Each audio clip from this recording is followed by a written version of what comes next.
Hey folks, welcome back. My name is Krishna, and in this video I'm going to share my process. And I want to talk a little bit about my struggles with drawing backgrounds, and maybe some of you can relate to this as you see me work.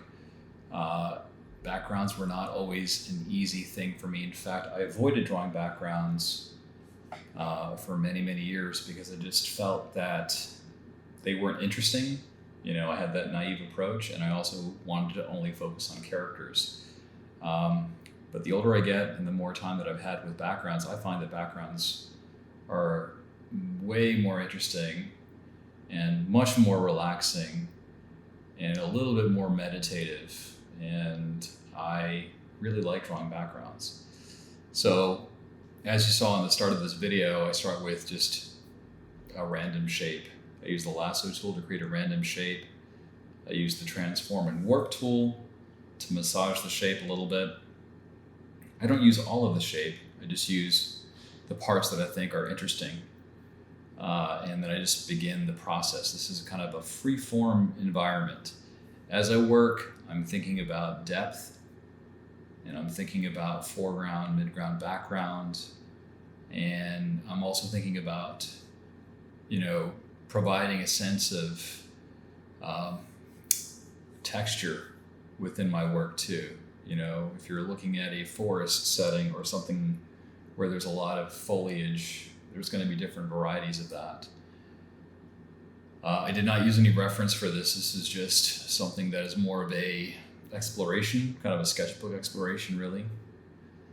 I like working in red because it's just calm for me. I think it's part of the process when I draw like this. So with backgrounds, I struggled, I avoided them, and my background knowledge was very limited. And I think what really got me motivated to drawing backgrounds was just having some time and having limitations. I started working with backgrounds just with the mouse in Photoshop, and didn't have a tablet. Just had to kind of find a way to amuse myself. And in that process, I created an environment, and it wasn't that great, but it was giving me some ideas in terms of potential as far as how I could begin approaching backgrounds. And it led me to exploring painting backgrounds, which I also found to be a lot of fun. And you might find some of those videos on my channel, especially earlier on. I might get back to doing some painting here before too long, because it's been a long time. But as I work, I want to think about a story. I want to think about a narrative. I want to think about scale. So that's why I'll try to combine nature with some man-made items, just so that it adds a little bit more of a narrative. I like abandoned things or worn things or things that are just kind of have been left to just ruin.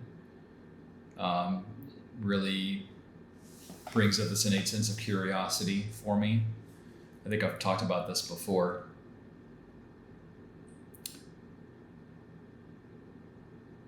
So in this case, I didn't re-ink my work. I simply converted my pencils into inks by just switching it to black. And I'll do this as I work. There are times where I will actually go ahead and re-ink and do it deliberately if my sketches are very loose. But in this case, my sketches were fairly tight. So I felt like I could go ahead and skip the re-inking process. And that's an entirely personal choice. As I work through this, I don't have any specific ideas of what is going to be in the composition. I just kind of add things as I go. I do try to keep in mind the idea that I want my drawing to work as a black and white drawing. It needs to work as a black and white drawing, and then color will just enhance it. but I want to make sure that I have black fills. Those are those areas where you see a lot of black. Those help anchor the drawing and make it easy to read. As I work, I try to vary my brush pressure. I have a brush that I've created that is called my square brush, and there's a video that I have on my channel if you want to make the square brush or your own custom brush. And you want to keep in mind pressure sensitivity, and that's what I do when I'm working. I typically don't change the brush size so much because the brush that I have does a good job of giving me thin to thick lines, but sometimes I do add a little bit of chunkiness to the brush when I need it. Here I'm just using some shapes and creating strokes and making copies of those shapes to create some kind of a mechanical contraption. I don't know quite what this is. It was just something that adds some visual interest, I guess, and just kind of gives it a little bit of a futuristic type look, you know.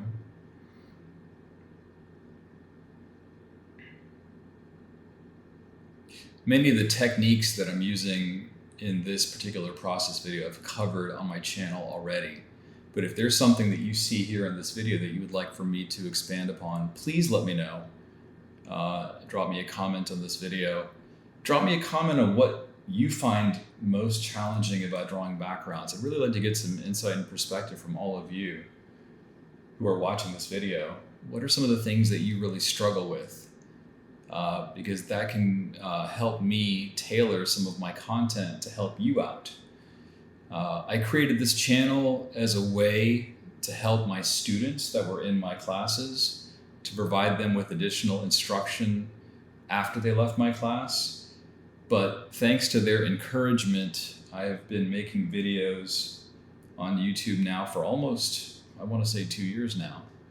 And I've really enjoyed that process, and I'm glad that so many of you are discovering this channel who aren't my students or who are folks that are not in my classes. So, you know, I'm just also curious too, if you get a chance to let me know where you're watching this video from.